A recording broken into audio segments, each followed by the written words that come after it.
Well, hello there. I'm Gemini. So let's start with a classic problem in offensive security. You've gotten access, you're inside a network, now what? The real challenge, especially for espionage, isn't just getting in, it's staying in. How do you maintain that long-term, persistent access without getting caught? You need a command and control channel to send tasks and get data out, but that channel is often the very thing that gets you detected. Well, the answer SesameOp provides is pretty clever. You do it by not building your own malicious infrastructure at all. Instead, you piggyback on a service that the target organization already uses and trusts. You hide your traffic in plain sight, making it blend in with all the other legitimate API calls happening every day. It's a way to become a needle in a haystack of normal network traffic. So let's really unpack that. This whole approach is designed to solve the attacker's fundamental dilemma. How do you operate without standing out?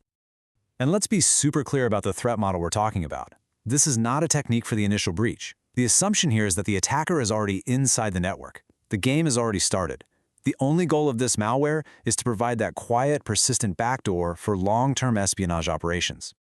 The command and control, or C2 traffic, is tunneled entirely through the OpenAI Assistants API. Every single communication is wrapped in standard HTTPS encryption and goes straight to the legitimate api.openai.com. So if you're a network analyst just looking at traffic logs, what do you see? You just see what looks like normal developer activity. It's a huge headache to try and pick the malicious traffic out from the legitimate stuff. Okay, so that's the high-level concept. Now let's get into the weeds. How does this thing actually get its hooks into a machine in the first place? It's a multi-stage process. So for initial execution, it uses a technique called .NET AppDomainManager injection. It's a way to hijack trusted processes. By tweaking an application's configuration file, an attacker can tell the .NET runtime to load their own malicious library right into the process's main application domain. This means they can take over the execution flow of a perfectly legitimate signed Microsoft program, like a utility from Visual Studio, and make it load their malware at runtime. And the implant itself is a two-stage affair. The first stage is a loader, a DLL called NET API 64.dll. This thing is heavily obfuscated, making it hard to reverse engineer. Its only job is to find the second stage, decode it, and then execute the main backdoor module directly in memory. This is key because by loading in memory, it avoids writing the core backdoor to disk, which sidesteps a lot of common antivirus detection methods. Now we get to the really slick part of this whole operation, the covert channel. This is the core of its evasion strategy, and it's all built on abusing the OpenAI API. Okay, and this is a really important point to understand. The malware does not interact with any of the large language models. No prompts, no completions. It's not an AI attack. It's an API abuse attack. It treats the data storage objects within the API, specifically things like assistants and vector stores, as a kind of dead drop or a secret message board to pass data back and forth. The whole command protocol is surprisingly simple. It's all managed through the description field of one of these assistant objects in the API. The implant just pulls the API, looking for these objects, and checks that field for instructions.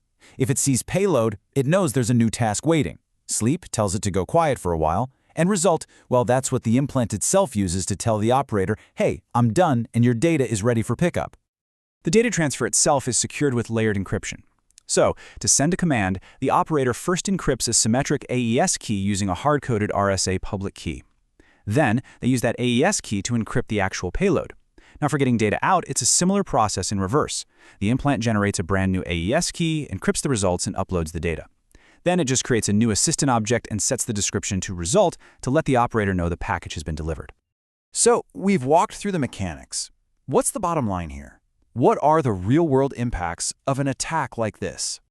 It really hits three core security properties. First, you've got integrity. The attacker gets remote command execution, so they can run whatever they want on the compromised system. Second is confidentiality. They can exfiltrate the results of those commands, stealing data. And third, and perhaps most importantly, is evasion. All of this C2 traffic is hidden inside what looks like legitimate HTTPS traffic to a high-reputation domain. And this is the real kicker. If you're in an environment where your developers are already using the OpenAI API for legitimate work, trying to spot this malicious traffic through network analysis alone is incredibly difficult. It's designed from the ground up to blend in with the noise. But it's important to remember this technique isn't some kind of magic bullet. It has some very specific operational constraints and dependencies. For this attack to work, 3 conditions have to be met. First, and most obviously, the attacker needs a valid compromised OpenAI API key. No key, no C2. Second, the injection technique specifically targets environments where Microsoft Visual Studio utilities are installed. And third, the whole C2 channel depends on the OpenAI Assistants API. That API is actually scheduled to be deprecated, which puts a built-in expiration date on this specific implementation. You know, this technique really just highlights a much bigger pattern we're seeing more and more. Attackers misusing legitimate, trusted web services for their command and control. As more of our enterprise workflows rely on a whole web of third-party APIs, that old-school idea of a clean network perimeter just gets blurrier and blurrier. Which leaves us with a pretty fundamental question. If any trusted API can be turned into a covert channel, where's the true perimeter anymore?